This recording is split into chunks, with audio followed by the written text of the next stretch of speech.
Illumination Publishers presents Mighty Man of God, A Return to the Glory of Manhood by author Sam Laing. Chapter 5, Nobility. We begin with a declaration from the Bible. He is an instrument for noble purposes, made holy, useful to the master, and prepared to do any good work. This scripture is found in 2 Timothy chapter 2, verse 21. The man of nobility is a consummate gentleman. His noble stature is not given him as a privilege of birth. It is a hard-won attainment of character. He has a lofty air about him, a graciousness and distinction that is almost regal in its ethos. He is a man of kindness and sensitivity, who is also a man of courage, strength, and principle. He melds the attributes of the warrior and shepherd in his life in an almost seamless combination that both impresses and moves those who know him. He combines qualities of character that almost seem contradictory: poise and passion, strength and gentleness, confidence and humility. Traits which most men possess in part, he has in whole. This man makes us dream of a bygone era when men were chivalrous. He is the brave, unselfish knight whose quest is to befriend the forsaken, defend the weak, and lift up the downtrodden. His compassionate strength warms our hearts and rekindles our hopes. Let us take a look at the character qualities of this man. The first section of the 5th chapter regally carries the title, A Gentleman. A man of nobility is courteous and well-mannered. This is one of the great lessons that men need to learn. We should have learned manners from our parents, but many of them did not care to teach us. Others of us were taught, but we dismissed our lessons as a waste of time and as a concession to weakness and effeminacy. How wrong we were, and how much our manhood has suffered because of it. One of the great responsibilities we have as men is to be gentlemen, and to train our sons to be gentlemen who carry themselves in a kind, courteous, and lofty fashion. Perhaps one way to understand the importance of being a gentleman is to see an example of someone who was not. We are told in the Bible the story of Nabal, a man who lived in the day of King David of Israel. For a time, David lived in the Judean desert as a Robin Hood-type character, and he and his band of mighty men protected the farmers, shepherds, and others who lived in the surrounding area. One day, David sent some of his young men to the home of Nabal, hoping to receive some reward for the services that they had provided. But instead of receiving them with courtesy, Nabal rudely rebuffed them, as recorded in 1 Samuel chapter 25. Who is this David? Who is this son of Jesse? Many servants are breaking away from their masters these days. Why should I take my bread and water and the meat I have slaughtered for my shearers and give it to men coming from who knows where? Verses 10 and 11. Sadly, many of us fancy ourselves as being strong and manly when we treat people this way. Instead, we only prove that we are selfish, discourteous, and unkind men who are unworthy to be called gentlemen. We live in a world full of rude, mean people, and if we are not careful, we will become like them. This story nearly ended tragically with David taking vengeance on Nabal. Fortunately, Nabal's wife Abigail intervened and saved the day. God quickly took Nabal out of the picture, and upon his death, David married Nabal's beautiful widow. God looks out for his gentlemen. Kindness is evident in a man of nobility. He avoids embarrassing other people with sarcasm and harsh words. He is not rude or abrupt in his speech or tone of voice. He does not put other people down with words, expressions, or deeds. He does not make others feel like they are an imposition upon his precious time, or that he is too important to stop what he is doing to attend to their needs. Courtesy is a hallmark of a noble man. He opens doors for others. He helps them carry their packages. He greets guests at the door and helps them with their coats. He brings a gift when he comes over for dinner. He picks up the dinner tab. When single men behave in these ways, young women want to be around them, go out with them, and marry them. The appalling failure of young men to be courteous during courtship is one of the great reasons why fewer people are getting married today. Regardless of what some feminists say, women love to be treated with respect and deference, and I, for one, plan to keep on doing it. One of the most gracious gentlemen I have known is Ignacio Garcia Bengochea, the father of my friends, Carmen Garcia Bentley and Elena Garcia McKean. I have known Carmen and Elena's family since they were college students, and for many years our families lived in the same community. On one occasion, my wife, Jerry, was on an airplane with two of our children. David and Elizabeth were very young at the time, and Jerry was having difficulty managing them. Ignacio, who happened to be on the same flight for a business trip, noticed Jerry's dilemma. He walked down the aisle and, smiling graciously, offered his assistance. He entertained 3-year-old Elizabeth at his seat so that Jerry could tend to our infant son. Jerry was deeply appreciative and has never forgotten his kindness, even many years after Ignacio's passing. Ignacio, a true gentleman, saw a lady in distress and dropped what he was doing to help her. This is what nobility of spirit is all about. The next section is titled Unselfish. A man of nobility puts himself last. He is unselfish. He thinks of others before he thinks of himself. The unselfish man is a thoughtful servant. To be in his presence is to have his mind and attention fixed upon you. He is always looking for ways to serve, to show respect, and to make you feel honored and important. To be in his home is to be treated as if you were royalty. You are made to feel entirely welcome. Your every need is tended to. It would be a terrible embarrassment to this man for you to feel uncomfortable or not warmly received by him and his family. Such a man is Bob Shaheen. I met Bob and his wife Patricia when they lived in New York City. They eventually moved to Miami and were there during the closing months of our time there. In discussing this chapter, I asked Jerry who were the gentlemen she had known that most impressed her. Her eyes brightened and she immediately mentioned Bob. "You just feel better being around him," she said. "He is so gracious and kind that he makes you feel better about yourself." Bob always makes you feel as if you are the most important person in his world. He drops whatever he is doing to warmly greet you. He never makes you feel as if you're putting him out in any way. Bob's technique in taking you to dinner is to speak privately to the maitre d' ahead of time and arrange for the bill to be discreetly brought to him. In this way, you never have a chance to have an argument. The bill has been paid before there is ever any discussion.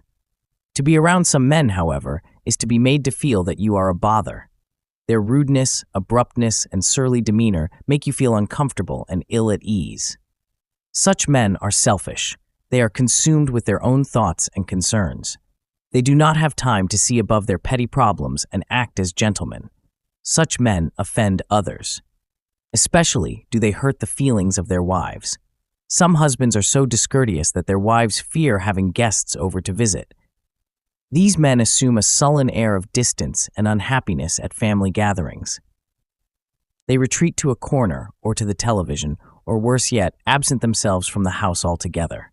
How rude, how unkind, how ignoble. The next section explores a noble, reserved demeanor and is titled Gracious. A man of nobility is a gracious man. Psalm 103 teaches us that God is slow to anger and does not treat us as our sins deserve, as stated in verses 8 and 10. A gracious man gives you the mercy you need rather than the justice you deserve.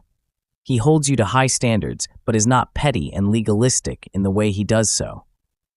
Some men are so austere and stern that the people around them continually live in fear of offending them. Everyone walks on eggshells around such men. If you make a mistake, you will receive swift, severe, and merciless retribution. This attitude only makes people more ill at ease and more likely to make mistakes. Most of all, this attitude makes people miserable. No one enjoys working for someone like this, being in a family like this, or God forbid, being in a church like this. Think about all the mistakes made by Jesus' apostles. They certainly felt free to make them. They had no hesitation in approaching Jesus and even asked to sit at his right and left side. This request is found in the Gospel of Mark, chapter 10, verses 35 through 37. The 12 openly expressed their opinions with Jesus. Peter even disagreed with Jesus. He was wrong, and he was strongly corrected. But it shows that Jesus created an atmosphere of openness. The only other time Jesus severely reprimanded the disciples was when they were oppressive in their attitudes toward children. This story is found in Mark 10, verses 13 through 16. How about you? Are you gracious and easygoing, or do you make everything a federal case? Do the people around you constantly feel that they live with displeasure and disapproval?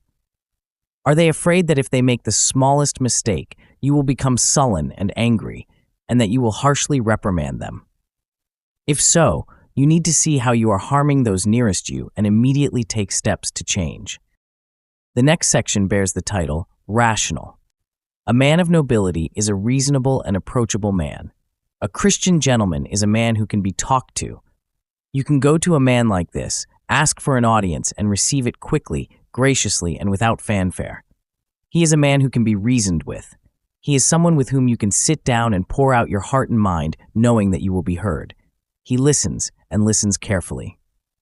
He does not jump to conclusions and close down communication. Instead, he knows that it is often difficult for people to say what is on their minds, and he asks many questions before he gives a reply. He withholds judgment until he has all the facts.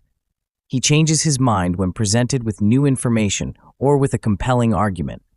Above all, he is fair and just. He does not formulate his judgments based upon personal preference and prejudice, but upon that which is true and righteous. He does not allow his own mood, state of mind, or physical weariness to keep him from thinking clearly. You leave his presence feeling that you have been completely heard and understood. Then, even if he gives counsel that is contrary to what you wanted to hear, you still know that you have been fairly treated and are thus much more likely to respect and heed the advice that he gave. The man who thinks he must quickly render an opinion on everything to prove his wisdom and strength is only making himself a fool. The man who has certain things in his life about which he is extremely prejudiced disqualifies himself as a respected and judicious leader. He will alienate and estrange himself from his closest friends and co-workers. He will also exasperate and frustrate his wife and children. Those around him never feel that they are given fair treatment, but instead they feel prejudged and marginalized. The sullen, angry looks and discouraged and beaten down appearances of this man's inner circle betray that he is not a man of noble judgment. I would urge you to develop the quality of gentleness. The Greek scholars translate this word as sweet reasonableness. Paul wrote in Philippians chapter 4, verses 4 and 5, "Rejoice in the Lord always. I will say it again, rejoice. Let your gentleness be evident to all. The Lord is near." Be the kind of man who will listen with attentiveness, sensitivity, and heart. Hear the facts, but see beyond the facts to the feelings and emotions behind them. Then, even when you have to take an unpopular stand, you can do so knowing that everyone has had a fair hearing. We must learn to discern between matters of principle and personal preference. Issues of conviction and principle are worth making a stand for, but matters of opinion usually are not. Opinions do matter, but we must carefully decide when they are so important that we must not compromise. Matters that have to do with sin, righteousness, and with the basics of the gospel message are worth standing up for, but issues concerning our personal feelings, roles, or opinions are not as vital. Oftentimes, our problem is that we give way in areas of principle and are stubborn in areas of opinion. The man of nobility knows the difference between the two and lives his life accordingly. The next section is titled Above Pettiness. A man of nobility is above pettiness. We have already seen how Jesus laid aside his rights for the sake of others. We have just discussed the importance of learning what is vital and what is not. A man who is petty is forever making mountains out of molehills. He is forever getting worked up over the wrong things. What am I talking about?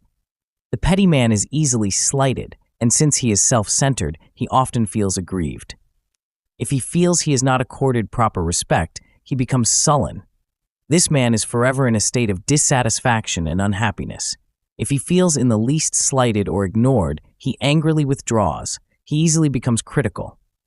How many an occasion, how many an evening has been ruined for the wife of a man like this? She is continually worrying about how he feels and his perceptions about how he is being treated. She either becomes a diplomat, forever trying to get him to the peace table with everyone, or begins to share in his feeling that he is continually being mistreated. Are not many of our feelings of rejection brought on because we are at the same time so proud and so low in self-esteem? Is it not because there is one part of us that craves to be exalted and another that feels inferior? To overcome this terrible flaw, we must become men who are so centered in God's evaluation of us that what others think, or what we imagine they think, cannot destroy our poise and equilibrium. Sometimes we will be treated wrongly. What then? How are we to react? Here is how. We should be above it. We should not let it get under our skin. We should rise above mistreatment and be men of true nobility of spirit. Jesus was quite often treated disrespectfully. It did not faze him. He became offended only when God's name and reputation were on the line, or when the rights of the weak and poor were being trampled. Jesus' face could be slapped, he could be spat upon, and his name be cursed, but he would not react. It was because he was not a petty man. Similarly, a man of nobility is above trivial arguments. He does not foolishly quarrel. Paul told Timothy that the Lord's servant must not quarrel, 2 Timothy 2:24. Arguing and bickering are beneath the mighty man of God. He simply will not allow himself to be drawn into foolish contentions.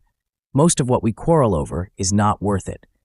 The man of nobility, like Jesus, focuses on the heart of the matter and is not distracted by extraneous issues.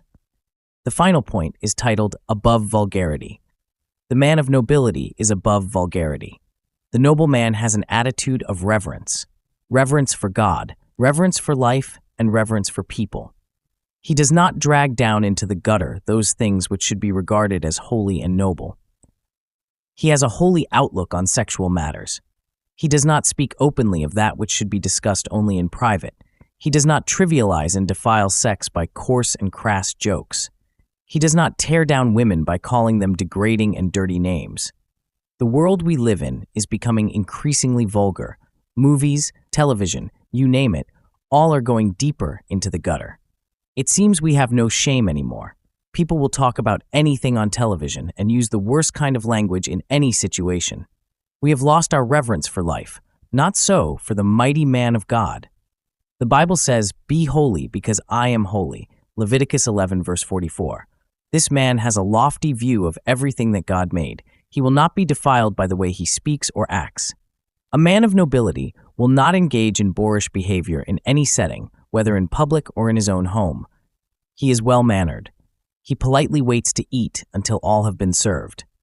He does not reach across the table, grabbing for the food like a barbarian. He avoids locker room talk and behavior, especially in the presence of women and children. He does not tell the kinds of stories that humiliate and embarrass his wife, his friends, or the people around him. He is simply above it. The noble man is a living embodiment of all that is gracious, lofty, and decent in manhood. As we conclude Chapter 5, heed the call to be a man who rises above the coarse and self-serving ways of the world. Embrace the noble challenge of becoming a gentleman. The call to nobility is a challenge for men of God to rise up and become true gentlemen. It is a call for us to leave behind the brutish and boorish ways of the world and become men of manners, civility, and decency. It is a summons for us to become men of true strength, men who do not have to run over other people to prove our manhood.